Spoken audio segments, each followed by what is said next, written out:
So playing the roles of Shiva and Shakti within a relationship, it means, first of all, that you understand that there is a certain polar dynamic between the two of you.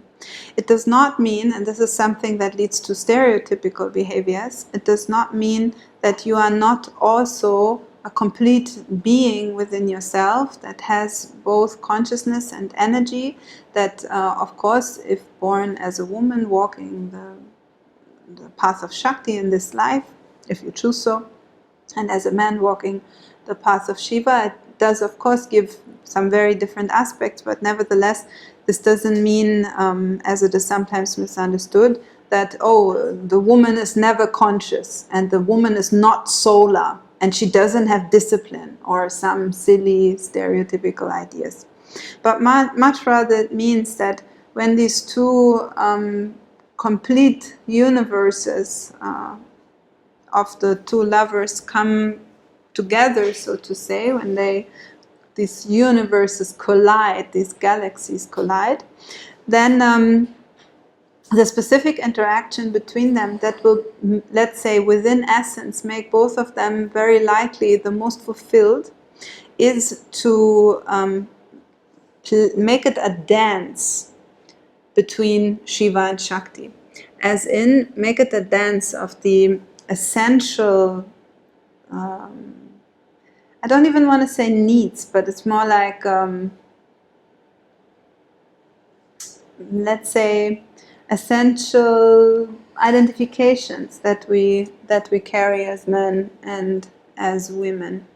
So, of course, you could argue, all right, we say that the role of the woman within a relationship is to bring the energy of love.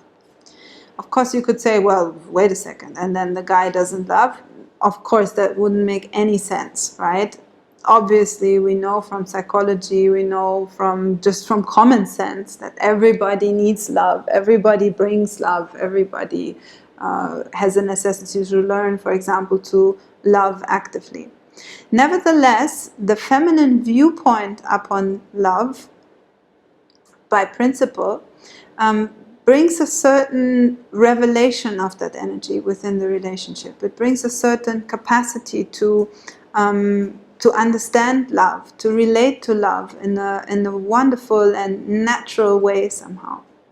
So not to, try to make it a surgery of, okay, you are a boy, you only deal with, I don't know what, with consciousness, and you are a girl and you only deal with love.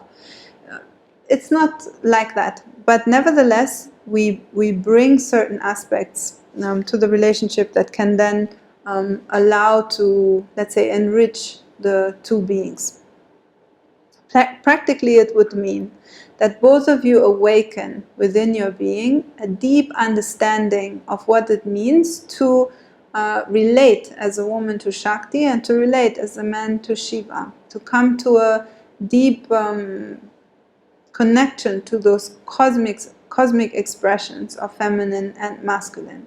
And then to understand, how do they manifest within your being? Obviously they manifest in all of us, but what does it mean to be born with a body that can create life with it, or that can have life grow within it, better to say? How is it to be born with an essential deep wish to transcendence? Contemplate that and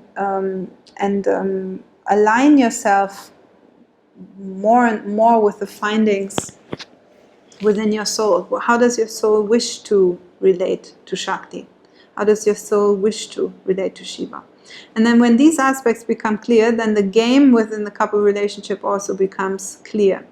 It is usually not very helpful, something that I've seen within couple relationships, to make rules about this and then to point if the other one is not fulfilling the rule. This is typically what the ego will make from this. Because there are certain pointers that within the Tantra course you can study in depth.